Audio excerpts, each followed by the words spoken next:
Hello friends, ಮತ್ತೊಮ್ಮೆ ತಮಗೆಲ್ಲರಿಗೂ ನನ್ನ ಚಾನಲ್ಗೆ ಸುಸ್ವಾಗತ ಹೇಳ್ತಾ ಈ ದಿನ ನಾವು 8ನೇ ತರಗತಿಯ ಗಣಿತ ಪ್ರಕಾಶ ಹೊಸ ಟೆಕ್ಸ್ಟ್ ಬುಕ್ ಇದರೊಳಗಡೆ ನಾವು 4ನೇ ಚಾಪ್ಟರ್ ಚತುರ್ಭುಜಕ್ಕೆ ಬಂದಿದ್ದೀವಿ. ಇದರೊಳಗಡೆ ಆಲ್ರೆಡಿ ನಾನು ವಿಡಿಯೋಸ್ಗಳು ಮಾಡಿದ್ದೇನೆ. ಸೊ ಪೇಜ್ ನಂಬರ್ 95 ಇಂದ ಸ್ಟಾರ್ಟ್ ಮಾಡೋಣ. ಅದುವೇ ಒಂದು ವಿಶೇಷ ಆಯತ. ಫ್ರೆಂಡ್ಸ್, ಇಲ್ಲಿಯವರೆಗಿನ ಚಾನಲ್ನ ಸಬ್ಸ್ಕ್ರೈಬ್ ಮಾಡಿಲ್ಲ ಅಂತಂದರೆ ಪ್ಲೀಸ್ ಸಬ್ಸ್ಕ್ರೈಬ್ ಮಾಡಿ, ಲೈಕ್ ಮಾಡಿ, ಶೇರ್ ಮಾಡಿ. ಅದಾದಮೇಲೆ ನನ್ನ ವೀಡಿಯೋಸ್ಗಳು ಹೇಗೆ ಅನಿಸ್ತಾ ಇದೆ ಅಂತ ಹೇಳಿಬಿಟ್ಟು ಪ್ಲೀಸ್ ಕಮೆಂಟಲ್ಲಿ ತಿಳಿಸಿಕೊಡಿ. ಸೊ ಹಿಂದಿನ ವೀಡಿಯೋಸ್ಗೆಲ್ಲ ಪ್ಲೇ ಲಿಸ್ಟಲ್ಲಿ ಸಿಗುತ್ತೆ. ನೆಕ್ಸ್ಟ್ ಬನ್ನಿ ನೋಡೋಣ. ಒಂದು ವಿಶೇಷ ಆಯತ. ಕೆಳಗಿನ ಚತುರ್ಭುಜಗಳಲ್ಲಿ ಆಯತವಲ್ಲದ ಚತುರ್ಭುಜಗಳು ಯಾವುದಾದ್ರೂ ಇವೆಯೇ? ಸೊ ಇಲ್ಲಿ ನೋಡಬಹುದು. ಏನೋ ಇದು ಒಂದು ಚತುರ್ಭುಜ. ಯಾಕೆ? ಇದು ಒಂದು ಆಯತ. ಇದು ಮತ್ತು ಇದು ಎದುರು ಬದುರು ಬಾಹು ಅಭಿಮುಖ ಬಾಹುಗಳು ಸಮವಾಗಿದೆ. ಎಲ್ಲ ಕೋನಗಳು 90 ಡಿಗ್ರಿ ಇದೆ. ಸೊ ಇದು 3.6 3 ಇದು ಇದಕ್ಕೆ ಸಮ, ಇದು ಇದಕ್ಕೆ ಸಮ. Okay fine. ಇದು ಸಹ ನೆಕ್ಸ್ಟು ಇದು ಮತ್ತು ಇದೂ ಸಹ ಏನು 5 ಸೆಂಟಿಮೀಟರ್ ಇದೆ. ಇದು 1 ಸೆಂಟಿಮೀಟರು 90 ಡಿಗ್ರಿ ಇದೆ. So okay. ನೆಕ್ಸ್ಟ್ 4ನೇದು ನೋಡೋಣ. ಇದು ಇದಕ್ಕೆ ಸಮ ಆಗಿದೆ, ಇದು ಇದಕ್ಕೆ ಸಮ ಆಗಿದೆ. ಸೊ ಇದು ಕೋನಗಳು ಸಹ 90 ಡಿಗ್ರಿ. ಹಾಗಾದರೆ ಇವೆಲ್ಲವೂ ಸಹ ಆಯತಗಳೇ. ಆದರೆ ಇದರೊಳಗಡೆ ಒಂದು ಸ್ಪೆಷಲ್ ಆಗಿರುವಂತಹ ಒಂದು ಆಯತ ಇದೆ. ಯಾವುದು? ಇದು ಏನಪ್ಪ ಅಂತಂದರೆ ಇದು ಸ್ಪೆಷಲ್ಲು. ಇದರೊಳಗಡೆ ಎಲ್ಲ ಬಾಹುಗಳು ಸಮವಾಗಿದೆ. ಈ 3 ಚಿತ್ರಗಳಲ್ಲಿ ಆ ರೀತಿ ಇಲ್ಲ. ಓಕೆ, ಎಲ್ಲ ಬಾಹುಗಳು ಸಮವಿದ್ರೂ ಸಹ ಎದುರು ಬದ್ರು ಅಂತಂದ್ರೂ ಎಲ್ಲ ಬಾಹುಗಳು ಸಮ ಇದ್ರೂ ಸಹ ಇದು ಒಂದು ಆಯತನೇ. ಓಕೆ, ಯಾಕೆ ಅಂತಂದರೆ ಆಯತದ ಕಂಡೀಷನ್ ಏನು ಹೇಳುತ್ತೆ? ಅಭಿಮುಖ ಬಾಹುಗಳು ಸಮ ಅಂತ. ಎದುರು ಬದ್ರು ಬಾಹುಗಳು ಸಮ ಇದೆ. ಇದನ್ನು ಸಮ ಇದೆ. ಓಕೆ, ನಮ್ಮ ಒಂದು ಗುಣಲಕ್ಷಣಕ್ಕೆ ತಕ್ಕಂತೆ ಈ ಚಿತ್ರ ಇದೆಯಲ್ವಾ? ಸೊ ಹಾಗಾಗ್ಬಿಟ್ಟು ಇದನ್ನು. ಆದರೆ ಈ ಒಂದು ಚಿತ್ರ ಈ 3ಕ್ಕಿಂತ ಡಿಫ್ರೆಂಟ್ ಇದೆಯಲ್ವಾ? ಸೊ ಹಾಗಾಗ್ಬಿಟ್ಟು ಈ ಚಿತ್ರವನ್ನು ನಾವೇನು ಹೇಳ್ತೀವಿ? ಚೌಕ. ಎಲ್ಲ ಚತುರ್ಭುಜಗಳು ಅಲ್ವಾ? ಎಲ್ಲ ಚತುರ್ಭುಜಗಳು ಆಯತವಾಗಿದೆ. ಆದರೆ ಚತುರ್ಭುಜ 4 ಇದೆಯಲ್ವಾ? ಒಂದು ಆಯತ. ಏಕೆಂದರೆ ಅದರ ಎಲ್ಲ ಕೋನಗಳು 90 ಡಿಗ್ರಿ ಇದೆ. ಆದಾಗ್ಯೂ ಇದು ಎಲ್ಲ ಬಾಹುಗಳು ಸಮಾನ ಉದ್ದವನ್ನು ಹೊಂದಿರುವ ಒಂದು ವಿಶೇಷ ರೀತಿಯ ಆಯತವಾಗಿದೆ. ಹಾಗಾಗಿ ಈ ಒಂದು ಚತುರ್ಭುಜವನ್ನು ನಾವು ಚೌಕ ಅಂತ ಹೇಳಿಬಿಟ್ಟು ಕರಿತೇವೆ. ಸೊ ಈಗ ಬನ್ನಿ, ನಾವು ಹಿಂದಿನ ಎಲ್ಲ ವೀಡಿಯೋಸ್ಗಳಲ್ಲಿ ಆಯತದ ಬಗ್ಗೆ ಮಾತಾಡಿದ್ವಿ. ಈಗ ನಾವು ಇಂಟ್ರೊಡಕ್ಷನ್ ಚೌಕ ತೊಗೊಂಡಿದ್ವಿ. ಚೌಕವನ್ನು ಸ್ಟಾರ್ಟ್ ಮಾಡೋಣ. ಹಾಗಾದರೆ ಚೌಕ ಚತುರ್ಭುಜ ಆಗಿದ್ದು ಇದರಲ್ಲಿ ಎಲ್ಲ ಕೋನಗಳು 90 ಡಿಗ್ರಿ ಸಮನಾಗಿದೆ ಅಲ್ವಾ? ಮತ್ತು ಎಲ್ಲ ಬಾಹುಗಳು ಸಮನಾದ ಉದ್ದವನ್ನು ಹೊಂದಿರುತ್ತೆ. ಹೀಗಾಗಿ ಪ್ರತಿಯೊಂದು ಚೌಕವು ಒಂದು ಆಯತವಾಗಿದೆ. ಆದರೆ ಪ್ರತಿಯೊಂದು ಆಯತ ಚೌಕವಲ್ಲ. ಕನ್ಫ್ಯೂಷನ್ ಆಗಬೇಡಿ. ಸೊ ಅದನ್ನು ಮತ್ತೆ ನಾನು ಡೀಟೇಲ್ ಆಗಿ ಹೇಳ್ತೇನೆ. ಇಲ್ಲಿ ಒಂದು ಎಕ್ಸಾಂಪಲನ್ನು ಕೊಟ್ಟಿದ್ದಾರೆ. ನಾನು ಭಾರತೀಯ ಮತ್ತು ನಾನು ಮಲಯಾಳಿ. ನಾನು ಭಾರತೀಯ, ನಾನು ಇಂಡಿಯನ್ನು ಮತ್ತು ನಾನು ಮಲಯಾಳಿ ಅಂತಂದರೆ ನನ್ನ ಒಂದು ಭಾಷೆ ಆ ಒಂದು ಪ್ರಾದೇಶಿಕ ಒಂದು ಪ್ಲೇಸಿಗೆ ಡಿಪೆಂಡ್ ಆಗಿರುತ್ತಲ್ವಾ? ಹಾಗಾಗಿಬಿಟ್ಟು ನನ್ನ ಭಾಷೆ ಮಲಯಾಳಿ, ಆದರೆ ನಾನು ಭಾರತೀಯ. ಆದರೆ ಈ ಹುಡುಗ ಹೇಳ್ತಾನೆ, ಸ್ವಲ್ಪ ಯೋಚಿಸು, ನೀನು ಯಾರು, ಭಾರತೀಯನೋ ಅಥವಾ ಮಲಯಾಳಿಯೋ? ಇಬ್ಬರೂ ಆಗಲು ಹೇಗೆ ಸಾಧ್ಯ ಅಂತ ತಲೆ ಕೆಡಿಸ್ಕೊಳ್ತಿದ್ದಾನೆ. ಹೌದು, ಯಾಕೆ ಸಾಧ್ಯ ಇಲ್ಲ? ಭಾರತದಲ್ಲಿ ಬಹಳಷ್ಟು ಲ್ಯಾಂಗ್ವೇಜನ್ನು ಮಾತಾಡೋರು ಜನ ಇದ್ದಾರೆ ಅಲ್ವಾ? ತೆಲುಗು ಮಾತಾಡೋರಿದ್ದಾರೆ, ತಮಿಳ್ ಮಾತಾಡೋರಿದ್ದಾರೆ, ಉರ್ದು ಮಾತಾಡೋರಿದ್ದಾರೆ. ಸೊ ಅವರೆಲ್ಲರೂ ಸಹ ಭಾರತೀಯರೇ ಅಲ್ವಾ? ಅವರ ಪ್ರಾದೇಶಿಕ ಒಂದು ವಾತಾವರಣಕ್ಕೆ ತಕ್ಕಂತೆ ಅವರ ಒಂದು ಮದರ್ ಟಂಗ್ಗಳನ್ನು ಮಾತಾಡ್ತಾರೆ. ಸೊ ಇದನ್ನೇ ನಾವು ಇಲ್ಲಿ ವೆನ್ ನಕ್ಷೆಯಲ್ಲಿ ಹೇಳಿದ್ದಾರೆ. ಸೊ ಇದಕ್ಕಿಂತ ಇನ್ನೂ ಈಸಿಯಾಗಿ ಸಿಂಪಲ್ ಆಗಿ ನಾನು ಎಕ್ಸ್ಪ್ಲೇನ್ ಮಾಡಬೇಕು ಅಂತ ಅಂದರೆ, ಸೊ ಬನ್ನಿ ನೋಡೋಣ. ಇನ್ನೊಂದು ಎಕ್ಸಾಂಪಲ್ ಮೂಲಕ ತೋರಿಸ್ತೇನೆ. ಫಸ್ಟು ಏನನ್ನು ತಗೊಳ್ಳೋಣ ಅಂತಂದರೆ ಪೂರ್ಣ ಸಂಖ್ಯೆಗಳನ್ನು ತಗೊಳ್ಳೋಣ. ನಮಗೆ ಗೊತ್ತುಂಟು ಪೂರ್ಣ ಸಂಖ್ಯೆಗಳು ಎಲ್ಲಿಂದ ಸ್ಟಾರ್ಟ್ ಆಗುತ್ತೆ? ಪೂರ್ಣ ಸಂಖ್ಯೆಗಳು 0 1 2 3 4 5 ಹಾಗೆ ಕಂಟಿನ್ಯೂ ಆಗುತ್ತೆ. ಸ್ವಾಭಾವಿಕ ಸಂಖ್ಯೆಗಳ ಬಗ್ಗೆನೂ ಗೊತ್ತುಂಟು ನಮಗೆ. ಸ್ವಾಭಾವಿಕ ಸಂಖ್ಯೆಗಳು ಎಲ್ಲಿಂದ ಸ್ಟಾರ್ಟ್ ಆಗುತ್ತೆ ಮಕ್ಕಳ? 1ರಿಂದ ಸ್ಟಾರ್ಟ್ ಆಗುತ್ತೆ ಅಲ್ವಾ? 1 2 3 4 5. ಓಕೆ, ಹಾಗಾದರೆ ನಾವು ಹೇಳ್ಬೋದಲ್ವಾ ಎಲ್ಲ ಸ್ವಾಭಾವಿಕ ಸಂಖ್ಯೆಗಳು ಪೂರ್ಣ ಸಂಖ್ಯೆ ಅಂತ ಹೇಳ್ಬೋದಲ್ವಾ? ಯಾಕೆ 1 2 3 4 5 ಇಲ್ಲೂ ಇದೆ. ಆದರೆ ಎಲ್ಲ ಪೂರ್ಣ ಸಂಖ್ಯೆಗಳು ಸ್ವಾಭಾವಿಕ ಸಂಖ್ಯೆ ಅಂತ ಹೇಳಕ್ಕೆ ಬರುತ್ತಾ? ಇಲ್ಲ. ಯಾಕೆ?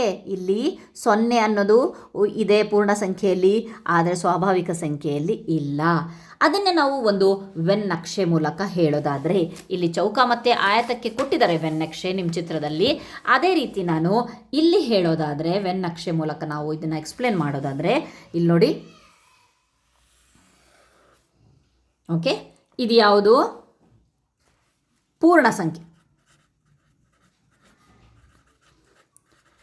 ಪೂರ್ಣ ಸಂಖ್ಯೆಯಲ್ಲಿ ಸ್ವಾಭಾವಿಕ ಸಂಖ್ಯೆನೂ ಇದೆ.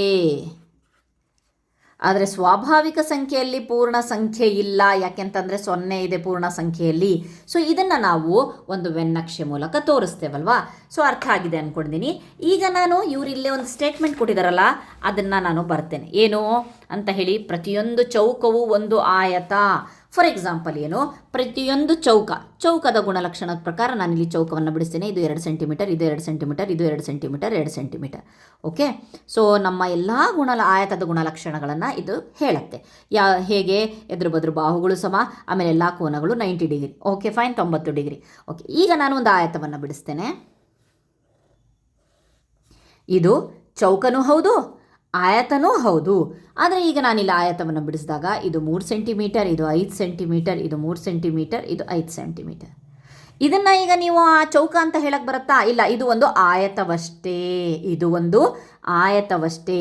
ಹಾಗಾಗ್ಬಿಟ್ಟು ಇಲ್ಲಿ ನಾವೇನು ಮಾಡ್ತೇವೆ, ಮತ್ತೆ ವೆನ್ನಕ್ಷೆಯನ್ನು ಬಿಡಿಸ್ತೇವೆ. ಈ ವೆನ್ನಕ್ಷೆಯಲ್ಲಿ ನಾವೇನು ಬರಿತೀವಿ, ದೊಡ್ಡದಾಗಿರೋದು ಆಯತ.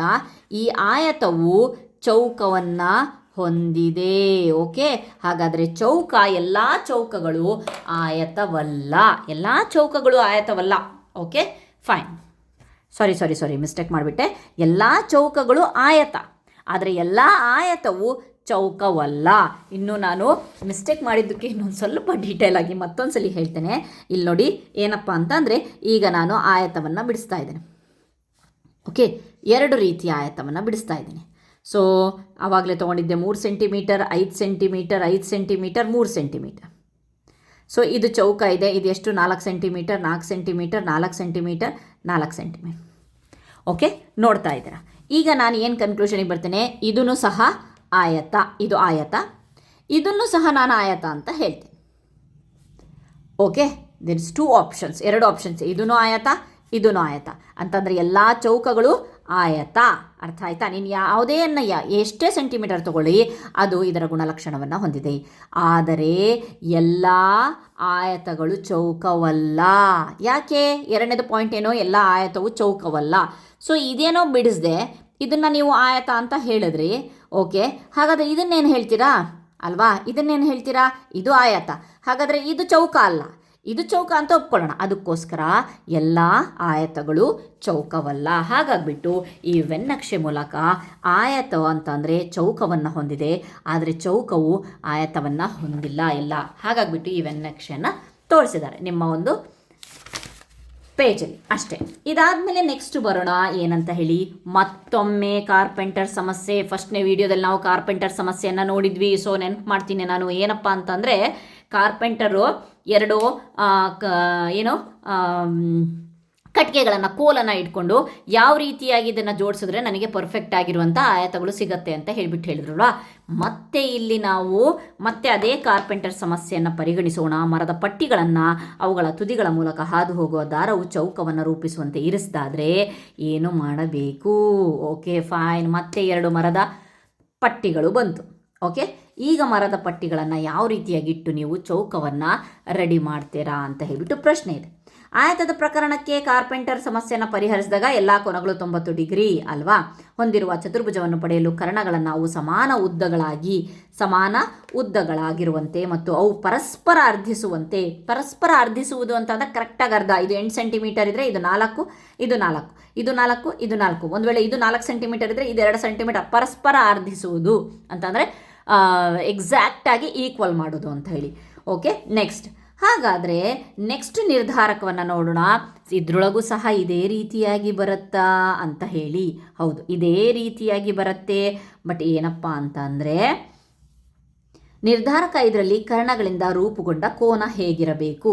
ಕೋನ ಯಾಕೆ ಕೇಳ್ತಾ ಇದ್ದಾರೆ ಅಂತಂದರೆ, ನೀವು ಆ ನಿರ್ಧಾರಕವನ್ನು ಒಂದು ಸ್ವಲ್ಪ ತೋರಿಸ್ಬಿಡ್ತೇನೆ ನಾನು. ಏನಂತ ಹೇಳಿಬಿಟ್ಟು, ಕರ್ಣಗಳ ನಡುವಿನ ಕೋನ ಯಾವುವು. ಅಲ್ಲೂ ಅಷ್ಟೇ ಆಯತದಲ್ಲಿ ನಾವು ನೋಡಿದ್ವಿ ಏನಂತ ಹೇಳಿಬಿಟ್ಟು, ಕರ್ಣಗಳ ನಡುವಿನ ಕೋನ ಯಾವುದು ಅಂತ ಹೇಳಿಬಿಟ್ಟು. ಸೊ ಮತ್ತೆ ಇದನ್ನು ನಾವು 2 ಕರ್ಣಗಳು ಛೇದಿಸುವ ಬಿಂದು ಯಾವುದು ಅದೆಲ್ಲ ನಾವು ನೋಡೋ ಅವಶ್ಯಕತೆ ಇಲ್ಲ. ಯಾಕೆ ಅಂತಂದರೆ ಆಲ್ರೆಡಿ ಆಯತದ ಗುಣಲಕ್ಷಣಗಳನ್ನು ನಾವು ಪಟ್ಟಿ ಮಾಡಿಬಿಟ್ಟಿದ್ದೀವಿ ಅಲ್ವಾ. ಸೊ ಅವುಗಳ ನಿರ್ಧಾರಕಗಳನ್ನು ನಿರ್ಧರಿಸಿಬಿಟ್ಟಿವಿ. ಸೊ ಚೌಕನೂ ಒಂದು ಆಯತ ಅಂತ ಅಂದಮೇಲೆ ಅವೆಲ್ಲ ಪಾಯಿಂಟ್ಸ್ ಅದಕ್ಕೆ ಬರುತ್ತೆ. ಹಾಗಾಗಿಬಿಟ್ಟು ಮತ್ತೆ ಅದನ್ನು ನಾವು ನೋಡೋ ಅವಶ್ಯಕತೆ ಇಲ್ಲ. ಇಲ್ಲಿ ಒಂದು ಪಾಯಿಂಟನ್ನು ನೋಡಬೇಕಾಗಿದೆ, ಕರ್ಣಗಳ ನಡುವಿನ ಕೋನ ಯಾವುದು. ಅದರೊಳಗಡೆ ನಾವು ಕರ್ಣಗಳ ನಡುವಿನ ಅಂತ ಅಂದರೆ ಈ ಒಂದು ಮರದ ಪಟ್ಟಿಗಳನ್ನು ಯಾವ ರೀತಿಯಾಗಿ ಇಡಬೇಕು, ಈ ರೀತಿಯಾಗಿ ಇಡಬಹುದಾ, ಈ ರೀತಿಯಾಗಿ ಇಡಬಹುದಾ, ಅಥವಾ ಈ ರೀತಿಯಾಗಿ ಇಡಬಹುದಾ, ಕರೆಕ್ಟಾಗಿ ಅರ್ಧಿಸ್ಬೇಕು ಮಾತ್ರ. ಎಕ್ಸಾಕ್ಟಾಗಿ 4 ಸೆಂಟಿಮೀಟರು ಅಥವಾ 6 ಸೆಂಟಿಮೀಟರ್ ಇದ್ದರೆ ಇದು 6 ಇದು 6 ಇದು 6 ಇದು 6 ಅಂತ ಹೇಳಿದ್ವಿ. ಸೊ ಇಲ್ಲಿ ಕೋನ ಮಧ್ಯಕ್ಕೆ ಕೋನ ಯಾವ ಒಂದು ಕೋನ ಉಂಟಾಗ್ತಾ ಇದೆ ಅಂತ ಅಂದರೆ ನಾವು ಹೇಗಾದರೂ ಇಡಬಹುದು ಅಂತ ಕೊಟ್ಟಿದ್ವಿ. ಆದರೆ ಮಿಡ್ ಪಾಯಿಂಟಿಗೆ ಇಡಬೇಕು, ಮಧ್ಯಭಾಗಕ್ಕೆ ಇಟ್ಟಾಗ ಇಲ್ಲಿ 60 ಬಂತು, 120 ಬಂತು, ಅಥವಾ ಮತ್ತೆ ನಾವು ಹುಡುಕಿದಾಗ ಮತ್ತೆ ಬೇರೆ ಕೋನಗಳು ಸಹ ಬಂತು ಅಂತ ಹೇಳಿಬಿಟ್ಟು ನಾವು ಫೈನಲ್ ಮಾಡ್ಕೊಂಡಿದ್ವಿ ಅಲ್ವಾ. ಆದರೆ ಇಲ್ಲಿ ಬರ್ತಾ ಇರೋದು ಚೌಕದ ಮ್ಯಾಟ್ರು. ಹಾಗಾದರೆ ಚೌಕದಲ್ಲಿ ಯಾವ ರೀತಿಯಾಗಿ ಬರುತ್ತೆ? ಚೌಕದಲ್ಲಿ ಇಲ್ಲೂ ಸಹ 2 ಮರದ ಪಟ್ಟಿಗಳನ್ನು ಇಟ್ಟಾಗ ಇಲ್ಲೂ ಸಹ ನಾವು ಬೇರೆ ಬೇರೆ ಕೋನಗಳಲ್ಲಿ ಇಡಬಹುದಾ ಅಂತ ನೋಡಬೇಕು. ಅಥವಾ ಈ ರೀತಿಯಾಗಿ ಇಡಬೇಕಾ ಚೌಕ ಪಡಿಯೋಕ್ಕೋಸ್ಕರ, ಅಥವಾ ಈ ಪಾಯಿಂಟು ಸಹ ಆಯತದ ಥರನೇ ಸೇಮ್ ಇರುತ್ತಾ ಅಂತ ಹೇಳಿದಾಗ ನಾವಿಲ್ಲಿ ಪ್ರೂವ್ ಮಾಡಬೇಕು. ಅದೇನಪ್ಪ ಅಂದರೆ ಕರ್ಣಗಳಿಂದ ರೂಪುಗೊಂಡ ಕೋನ ಹೇಗಿರಬೇಕು ಅನ್ನೋದನ್ನು ಪ್ರೂವ್ ಮಾಡೋಣ. ಸೊ ಓಕೆ ಬನ್ನಿ, ಅದಕ್ಕೋಸ್ಕರ ನಾನಿಲ್ಲಿ ಒಂದು ಚೌಕವನ್ನು ಬಿಡಿಸ್ತೀವಿ. ಎಷ್ಟು ದಿನ ಆಯತದ ಬಗ್ಗೆ ಮಾತಾಡ್ತಾ ಇದ್ವಿ, ಆಯತವನ್ನು ಬಿಡಿಸ್ತಿದ್ವಿ. ಈಗ ನಾವು ಚೌಕದ ಬಗ್ಗೆ ಮಾತಾಡ್ತಾ ಇದ್ವಿ, ಚೌಕನ್ನು ಬಿಡಿಸೋಣ. ಓಕೆ, ಚೌಕವನ್ನು ಬಿಡಿಸಿ ಏನು ನಿಮ್ಮ ಟೆಕ್ಸ್ಟ್ ಬುಕ್ ಇದೆಯಲ್ಲ ಅದೇ ರೀತಿಯಾಗಿ ಬಿಡಿಸ್ತಾ ಇದ್ದೀನಿ. ಎ ಬಿ ಸಿ ಡಿ ಹೆಸರು ನಾವು ಹೇಗಾದರೂ ಕೊಡ್ಬೋದು ಮಕ್ಕಳ. Okay fine. ಈಗ ನೋಡೋಣ, ಇಲ್ಲಿ 2 ತ್ರಿಭುಜಗಳನ್ನು ತಗೊಳ್ಳೋಣ. ಯಾವ್ದು 2 ತ್ರಿಭುಜಗಳನ್ನು ತಗೊಳ್ಳೋಣ ಅಂತಂದರೆ ಇಲ್ಲಿ ನೋಡಬಹುದು, ನಾನು ಕಲರ್ ಚೇಂಜ್ ಮಾಡ್ತೇನೆ. ಈ ಒಂದು ತ್ರಿಭುಜ,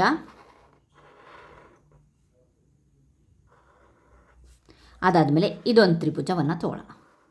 ಓಕೆ, 2 ತ್ರಿಭುಜ ಇದೆಯಲ್ವಾ, ಇಲ್ಲೂ ಸಹ 2 ತ್ರಿಭುಜಗಳನ್ನು ತಗೊಂಡಾಗ ನಾವು ಇಲ್ಲಿ ಏನು ಬರಿತೀವಿ, ತ್ರಿಭುಜ COD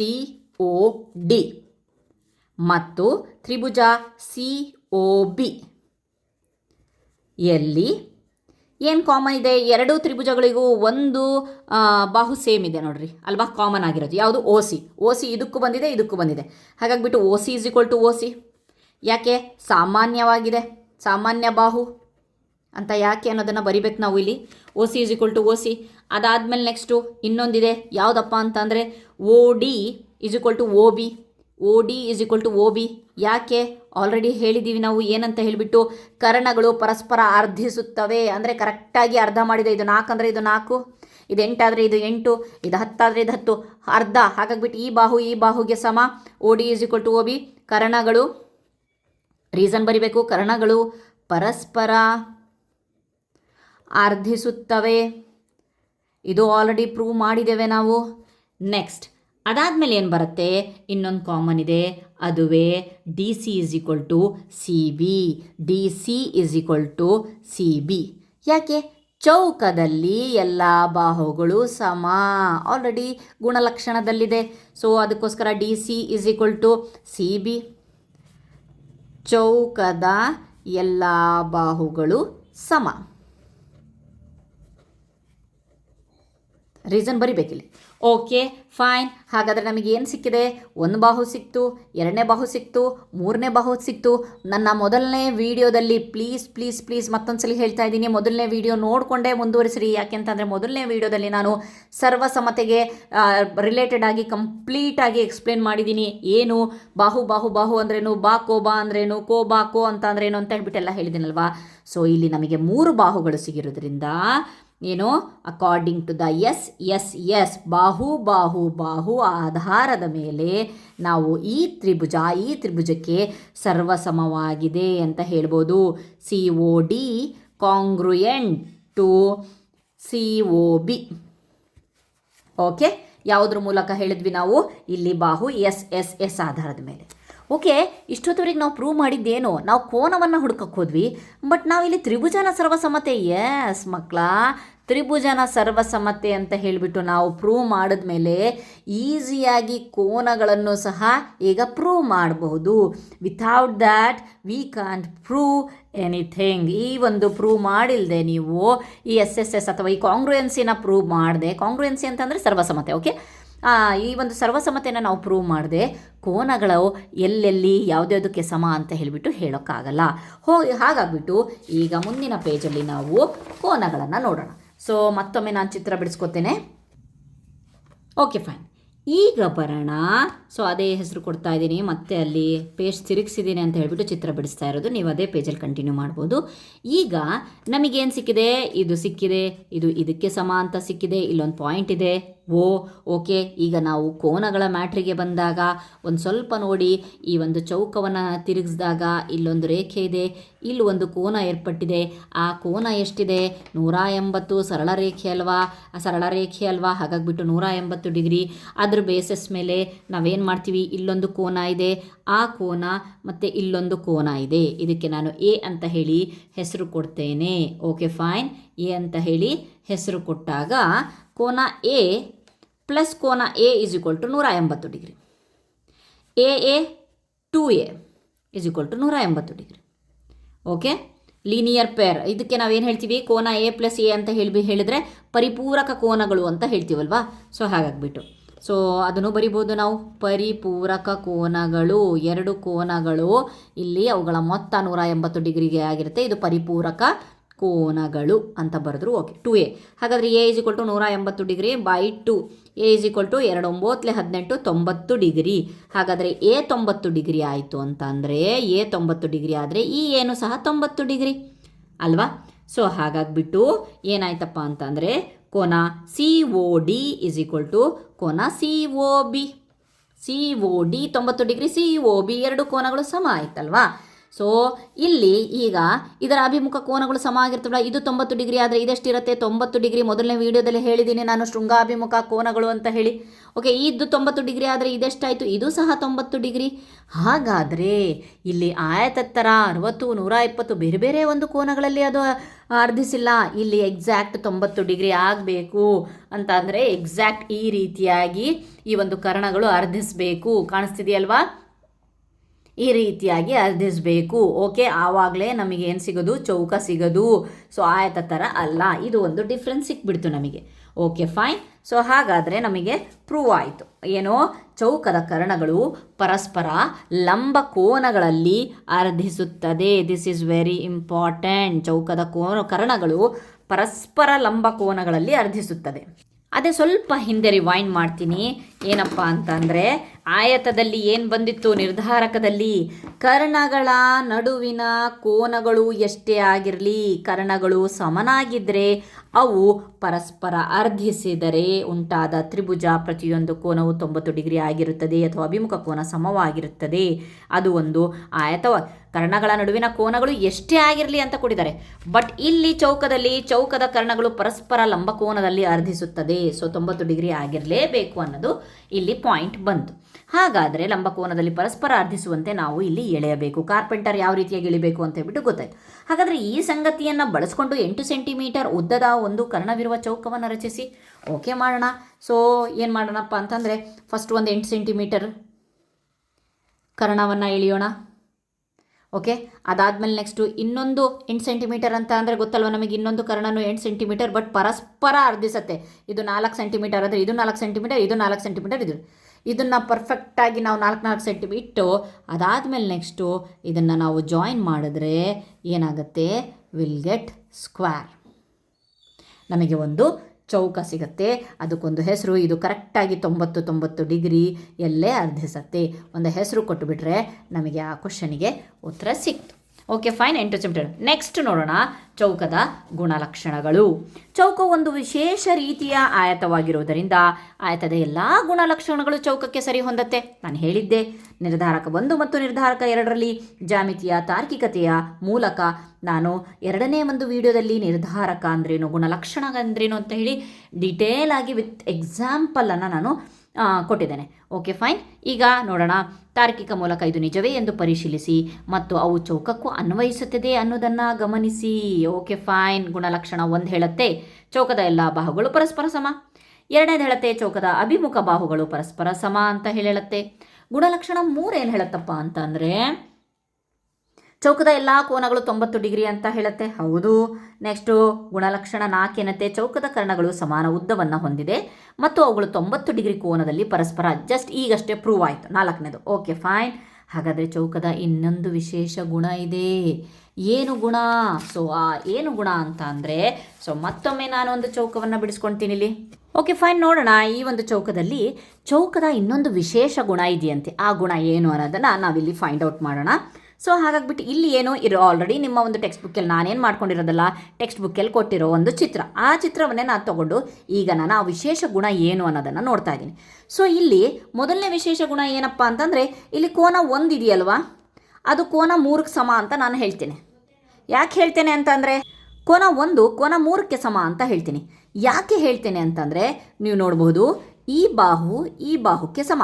ಈ ಬಾಹುವಿನ ಎದುರುಗಡೆ ಕೋನ, ಈ ಬಾಹುವಿನ ಈ ಎದುರುಗಡೆ ಕೋನ ಯಾವತ್ತೂ ಸಮವಾಗಿರುತ್ತೆ ಅಲ್ವಾ? ಇದು ಒಂದು ನಿಯಮ. ಓಕೆ, ನೆಕ್ಸ್ಟ್ ಅಂದರೆ ಸಮಾನ ಬಾಹುಗಳ, ಬೇಕಾದರೆ ಬರಿತೀನಿ, ಸಮಾನ ಬಾಹುಗಳ ಎದುರಿರುವ ಕೋನಗಳು ಸಮವಾಗಿರುತ್ತೆ. ಓಕೆ, ಸಮವಾಗಿರುತ್ತೆ. ಹೇಗೆ? ಈ ಬಾಹುಗೆ ಈ ಕೋನ ಸಮ, ಈ ಬಾಹು ಪ್ರಕಾರ ಈ ಕೋನ ಸಮ. ಹಾಗಾಗ್ಬಿಟ್ಟು 1 ಮತ್ತು 3 ತೊಗೊಂಡ್ವಿ. ಇದು ಯಾವ ಒಂದು ತ್ರಿಭುಜದಲ್ಲಿ? ಈ ತ್ರಿಭುಜದಲ್ಲಿ. ಓಕೆ ಫೈನ್, ಯಾವ ತ್ರಿಭುಜದಲ್ಲಿ ನೀವು ನೋಡಬಹುದು? ಈ ತ್ರಿಭುಜದ ಬಗ್ಗೆ ಮಾತಾಡ್ತಾ ಇದ್ದೀವಿ. ಓಕೆ ಫೈನ್, ಈಗ ನಾವು ಈ ತ್ರಿಭುಜವನ್ನು ನೋಡೋಣ. ಯಾವುದು? ತ್ರಿಭುಜ ABC ಯಲ್ಲಿ ನೋಡಿದಾಗ ಇಲ್ಲೂ ಸಹ ಯಾವುದು ತ್ರಿಭುಜ ಕೋನ 2 ಯಾವುದಕ್ಕೆ ಸಮ? 4. ಯಾಕೆ ಅಂತಂದರೆ ಇಲ್ಲೂ ಸಹ ಬಾಹುಗಳು ಸೇಮ್ ಅದೇ ಒಂದು ಇದು ಬರುತ್ತಲ್ವಾ, ಇದೇ ಒಂದು ರೀಸನ್ ಬರುತ್ತೆ. ಓಕೆ ಫೈನ್, ನೆಕ್ಸ್ಟನ್ನು ನೋಡೋಣ. ಹಾಗಾದರೆ ಕೋನ 1 ಕೋನ 3 ಹಾಗಾದರೆ ಇಲ್ಲಿ ನೋಡೋಣ, ಕೋನ 1 + 2 ಎಷ್ಟಾಗತ್ತೆ? ನಮಗೆ ಗೊತ್ತುಂಟು. ಎಷ್ಟು? 90 ಡಿಗ್ರಿ. ಯಾಕೆ ಅಂತ ಅಂದರೆ ಈ ಒಂದು ಚೌಕದಲ್ಲಿ ಎಲ್ಲ ಕೋನಗಳು 90 ಡಿಗ್ರಿ ಅಂತ ಹೇಳಿ. ಓಕೆ, ಚೌಕದಲ್ಲಿ ಸೊ ಇಲ್ಲಿ ಬರಿತೀನಿ ನಾನು ಸೈಡಿಗೆ.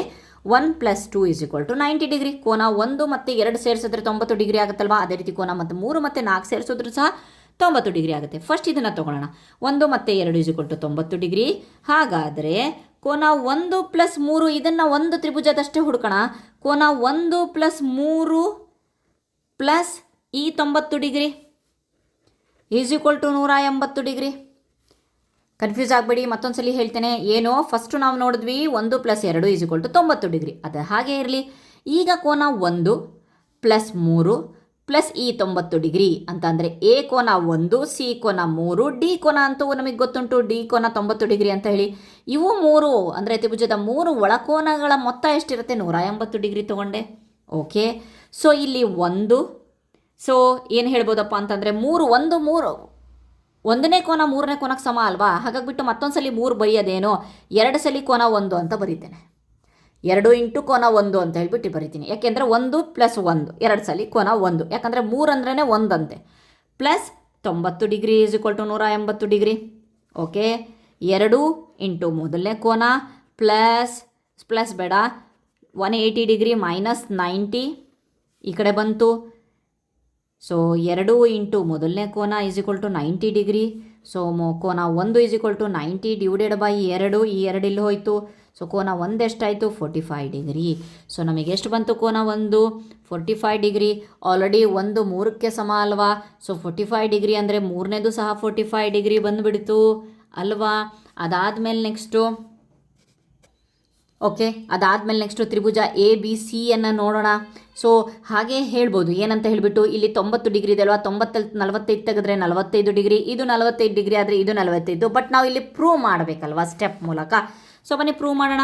ತ್ರಿಭುಜ ABCಯಲ್ಲಿ ಈಗ ABCಯಲ್ಲಿ ತೊಗೊಂಡಾಗ ಕೋನ 2 + 90 ಡಿಗ್ರಿ ಪ್ಲಸ್ ಕೋನ 4, ಕೋನ 2 + 90 ಡಿಗ್ರಿ, ಕೋನ 4 ಸೇಮ್ ಅದೇ ರೀತಿ ಹೋಗ್ತಾ ಇದ್ದೀವಿ 180 ಡಿಗ್ರಿ. ಓಕೆ, ಸೇಮ್ ಕೋನ 2 ಅಂತ ಅಂದರೆ 4 ಅಂತ ಅಂದರೆ 2 ಅಲ್ವಾ? ಸೊ 2 ಸಲ ಕೋನ 2 ಬರ್ಕೊಳ್ಳಿ = 180 ಡಿಗ್ರಿ -90 ಡಿಗ್ರಿ. ಫಾಸ್ಟಾಗಿ ಮಾಡ್ತಾಯಿದ್ದೀನಿ, ಇಲ್ಲಿಗೆ ಬರ್ತಾಯಿದ್ದೀನಿ. 2ನೇ ಕೋನ 180ಯಲ್ಲಿ 90 ಡಿಗ್ರಿ. ಸೊ 2ನೇ ಕೋನ ಹಾಗೆ ಇಟ್ಟು ಈ 2ಅನ್ನು ನಾನು ಡಿವೈಡ್ ಮಾಡ್ತಾ ಇದ್ದೀನಿ. ಮತ್ತು ಕೋನ 2 ನಮಗೆ ಎಷ್ಟು ಸಿಕ್ತು? 2 45 ಡಿಗ್ರಿ ಸಿಕ್ತು. ಸೊ ಬಂದುಬಿಡ್ತಲ್ವಾ? ಸೊ 40. ಇಲ್ಲಪ್ಪ ನಾನು ಸಿಂಪಲ್ಲಾಗಿ ಮಾಡ್ತೇನೆ. ಓಕೆ, ಮಾಡ್ಬೋದು. ಏನಂತ ಹೇಳಿಬಿಟ್ಟು 1 + 2 ಕೋನ 1 + ಕೋನ 2 = 90 ಡಿಗ್ರಿ. ಕೋನ 1 ಸಿಕ್ಕಿದೆ 45 ಡಿಗ್ರಿ ಪ್ಲಸ್ 2 = 90 ಡಿಗ್ರಿ. ಕೋನ 2 = 90 ಡಿಗ್ರಿ -45 ಡೈರೆಕ್ಟ್ 45. ಸೊ ಹೀಗೆ ಮಾಡಿದ್ರು that is okay. That is fine, that is right. Okay, ಈಗ ಮಾಡಿದ್ರೂ ಸಹ ರೈಟ್. ಹಾಗಾದರೆ ಇದು 45 ಡಿಗ್ರಿ ಆದರೆ ಸೊ ಸೇಮು ರೀಸನು, ಸಮಾನ ಬಾಹುಗಳಿರುವ ಎದುರುವ ಇದಕ್ಕೆ ಸಮ, ಇದಕ್ಕೆ ಸಮ ಅಲ್ವಾ. 45 ಡಿಗ್ರಿ ಆದರೆ ಇದು ಸಹ 40 ಡಿಗ್ರಿ ಆಗಿರುತ್ತೆ ಅನ್ನೋದು ಒಂದು ನಿಯಮ. ಓಕೆ ಫೈನ್, ಇಷ್ಟು ನಮಗೆ ಕ್ಲಿಯರ್ ಆಯಿತು. ಹಾಗಾದರೆ ಇಲ್ಲಿ ನಾವು ಏನನ್ನು ಕ್ಲಿಯರ್ ಮಾಡಿದ್ವಿ ಅಂದರೆ ಚೌಕದ 5ನೇ ಗುಣಲಕ್ಷ ಹೇಳ್ತಾ ಇದೆ, ಚೌಕದ ಕರ್ಣಗಳು ಚೌಕದ ಕೋನಗಳನ್ನು ಸಹ ಸಮಾನ ಅರ್ಧಗಳಾಗಿ ವಿಭಾಗಿಸುತ್ತೆ. ನೀವು ನೋಡ್ಬೋದು 90 ಡಿಗ್ರಿ ಅಂತ ಅಂದರೆ 50 40 ಇಲ್ಲ, 90 ಡಿಗ್ರಿ ಓಕೆ ಫೈನ್. ಈ ಕರ್ಣ ಹೇಳಿದ ತಕ್ಷಣ ಇದು 40ಏನೋ, ಉಳಿದಿದ್ದು 50ಏನೋ, ಅಥವಾ ಇದು 30ಏನೋ, ಇನ್ನು ಉಳಿದಿದ್ದು 60ಏನೋ. 90 ಡಿಗ್ರಿ ಆಯ್ತಲ್ವ, 30 60 90 ಡಿಗ್ರಿ 40 50. ಹಾಗಿಲ್ಲ, ಚೌಕದಲ್ಲಿ ಕರ್ಣಗಳು ಚೌಕದ ಕೋನವನ್ನು, ಇದು 45 ಡಿಗ್ರಿ ಪ್ರೂವ್ ಆಯಿತು, ಇದು 45 ಡಿಗ್ರಿ ಪ್ರೂವ್ ಆಯಿತು, ಇಲ್ಲೂ ಕೆಳಗಡೆ 45 ಡಿಗ್ರಿ ಪ್ರೂವ್ ಆಯಿತು, ಇದು 45 ಡಿಗ್ರಿ ಪ್ರೂವ್ ಆಗಿರೋದು ಬರ್ದಿರೋದು, ನಾನು ಸ್ವಂತಕ್ಕೆ ಬರ್ದಿಲ್ಲ. ಓಕೆ, ಚೌಕದ ಕರ್ಣಗಳು ಚೌಕದ ಕೋನವನ್ನು ಸಮಾನ ಅರ್ಧಗಳಾಗಿ ವಿಭಾಗಿಸುತ್ತದೆ. ಇದನ್ನು ಹೀಗೆಯೋ ವ್ಯಕ್ತಪಡಿಸಬಹುದು, ಅಂದರೆ ಚೌಕದ ಕರ್ಣಗಳು ಚೌಕದ ಕೋನಗಳನ್ನು ಅರ್ಧಿಸುತ್ತದೆ. ಸಿಂಪಲ್ ಆಗಿ ನಾವು ಯಾವ ರೀತಿಯಾಗಿ ಕರ್ಣಗಳು ಅರ್ಧಿಸುತ್ತದೆ ಅಂತ ಹೇಳಿದ್ವೋ ಅದೇ ರೀತಿ ಕರ್ಣಗಳು ಕೋನಗಳನ್ನು ಸಹ ಅರ್ಧಿಸುತ್ತೆ. ಎಕ್ಸಾಕ್ಟ್ 90 ಡಿಗ್ರಿ, ಬಟ್ ಬೇರೆ ಡಿಗ್ರಿ ಇಲ್ಲ. ಹಾಗಾದರೆ ಇಲ್ಲಿ 100 ಡಿಗ್ರಿ ಇದೆಯಾ, ಅದು 50 ಇಲ್ಲ. ನಾವು ಆಲ್ರೆಡಿ ಹಿಂದಿನ ಒಂದು ಪೇಜಲ್ಲಿ ಪ್ರೂವ್ ಮಾಡಿದ್ದೀವಿ. ಏನಂತ ಹೇಳಿ, ಪ್ರತಿಯೊಂದು ಕೋನ ಕರ್ಣಗಳು ಯಾವ ಒಂದು ಆ್ಯಂಗಲಲ್ಲಿ ಅರ್ಧಿಸುತ್ತೆ, ಅದು 90 ಡಿಗ್ರಿಯಲ್ಲೇ ಅರ್ಧಿಸುತ್ತೆ ಅಂತ ಹೇಳ್ಬಿಟ್ಟು ಹೇಳಿದ್ವಲ್ವಾ. ಸೊ ಅದು ಪ್ಲಸ್ ಎಲ್ಲ ಚೌಕದ ಎಲ್ಲ ಬಾಹುಗಳು 90 ಡಿಗ್ರಿ ಅಂತ ಆಲ್ರೆಡಿ ಗುಣಲಕ್ಷಣದಲ್ಲಿ ಬರೆದು ಬಿಟ್ಟಿದ್ದೀವಲ್ವಾ. 90 ಡಿಗ್ರಿ ಅಂತ ಅಂದರೆ ಅದು 40 ಮತ್ತು 50 ಆಗಿರಬಹುದು, ಅಥವಾ 30 ಮತ್ತು 60 ಆಗಿರಬಹುದು. ಇಲ್ಲ, ಆದರೆ ಇಲ್ಲಿ ಪ್ರೂವ್ ಮಾಡಿದ್ವಿ ಏನಂತ ಹೇಳಿಬಿಟ್ಟು, ಕರ್ಣಗಳು ಚೌಕದ ಕೋನವನ್ನು ಸಹ ಅರ್ಧಿಸುತ್ತೆ, ಪರಸ್ಪರ ಅರ್ಧಿಸುತ್ತೆ ಅಂತ ಅಂದರೆ ಎಕ್ಸಾಕ್ಟ್ 45 ಡಿಗ್ರಿ ಇರುತ್ತೆ ಪ್ರತಿ ಸಲಿನೂ. ಇಲ್ಲೊಂದು ಕರ್ಣ ಹೇಳ್ತೀರಾ, ಇದು ಸಹ 45 ಡಿಗ್ರಿ, ಇದು ಸಹ 45 ಡಿಗ್ರಿ ಆಗಿರುತ್ತೆ. ಅದನ್ನು ನಾವು ಪ್ರೂವ್ ಮಾಡಿದ್ವಿ. ಸೊ ನೋಡಬಹುದು. Okay fine. ನೆಕ್ಸ್ಟ್ ಒಂದು ವಿಡಿಯೋದಲ್ಲಿ ನಾವು ಈ ಪಾಠದ ಕಂಡುಹಿಡಿಯರಿಯನ್ನು ಮಾಡೋಣ. ಸೊ ಐ ಹೋಪ್ ನಿಮಗೆ ಈ ಒಂದು ಕಾನ್ಸೆಪ್ಟ್ ಅರ್ಥ ಆಗ್ತಿದೆ ಅಂದ್ಕೊಂಡಿದ್ದೀನಿ. ಐ ನೋ ದ್ಯಾಟ್ ಈ ಒಂದು ರೇಖಾಗಣಿತದಲ್ಲಿ ಸ್ವಲ್ಪ ಕೆಲವೊಂದು ವಿಷಯಗಳನ್ನು ಅರ್ಥ ಮಾಡ್ಕೊಳ್ಳೋಕ್ಕೆ ಟೈಮ್ ತೊಗೊಳತ್ತೆ ಅಂತ ಹೇಳಿಬಿಟ್ಟು, ಸೊ ಹಾಗಾಗಿಬಿಟ್ಟು ಬಹಳ ಎಳೆಯಾಗಿ ನಾನು ಈ ಒಂದು ಸೆಂಟೆನ್ಸು ಸಹ ನಾನು ಪಾಯಿಂಟು ಸಹ ಎಕ್ಸ್ಪ್ಲೇನ್ ಮಾಡ್ತಾ ಇದ್ದೀನಿ. ನನ್ನ ಎಕ್ಸ್ಪ್ಲನೇಷನ್ ಪ್ಲೀಸ್ ಇಷ್ಟ ಆದರೆ ಪ್ಲೀಸ್ ಒಂದು ಲೈಕ್ ಮಾಡಿ, ಶೇರ್ ಮಾಡಿ, ನಿಮ್ಮ ಫ್ರೆಂಡ್ಸ್ ಜೊತೆಗೆ ಕಮೆಂಟ್ ಮಾಡಿ. ಸೊ ಓಕೆ, ನೆಕ್ಸ್ಟ್ ವಿಡಿಯೋದಲ್ಲಿ ನಾವು ಈ ಪಾಠದ ಮೊದಲನೇ ಕಂಡುಹಿಡಿಯನ್ನ ನೋಡೋಣ ಅಂತೆ. Thank you friends.